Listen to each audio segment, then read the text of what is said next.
Hey there! On behalf of the Vizzu team, I'd like to warmly welcome you to the extinguished group of Vizzu beta testers.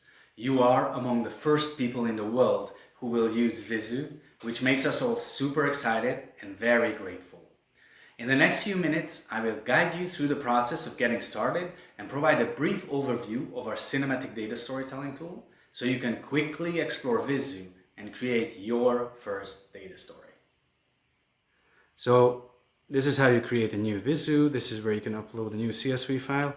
The structure of it has to be like you shouldn't have the same type of data for different months, for example, in separate columns, but instead you should have month in one column and then the values related to those months in a single column as well. That's important to keep in mind. So if you have your data like that, then you can just upload that as a CSV file from your computer, and you'll get a glimpse of how your data looks like.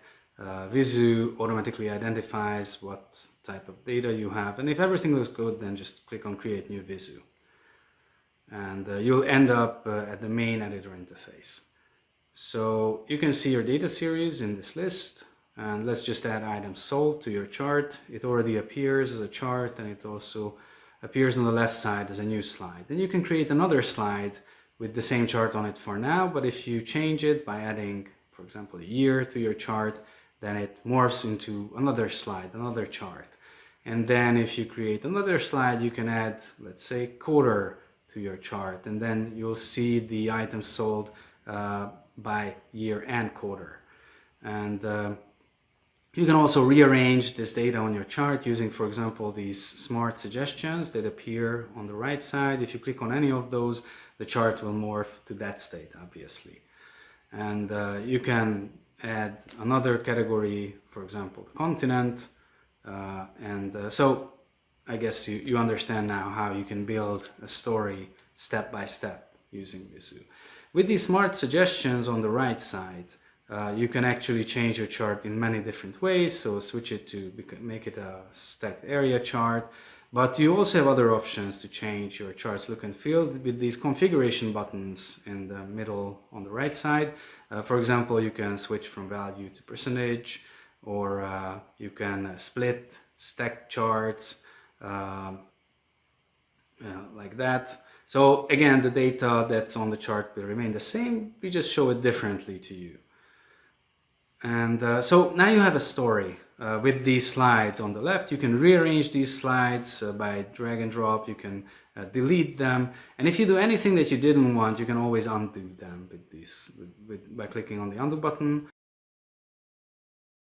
And so with the navigation bit, there are three tabs: the data that enables you to get back and update the data this Vizzu is based upon, the story that we're on right now, which is the editor interface, and we have the styling options. These are still in a very early phase. You can just turn different parts of the chart on and off, but there'll be plenty more options very soon. And most importantly, you can go and start presenting, which means that all the editorial controls disappear and your story is in front. You can navigate between your slides either with these buttons that appear beneath the chart, or with these controls where if you move your mouse over, these thumbnails appear with your slides that you can just move to. And you can also move between your slides with the arrow buttons, or with page up, page down, with the clicker, whatever. So that's how you can present your data story. You can also move back to the editor if you click on the Back to Editor button, and here you have the chance to further edit your data story, to polish it, to answer some follow-up questions on spot, and to just continue your work.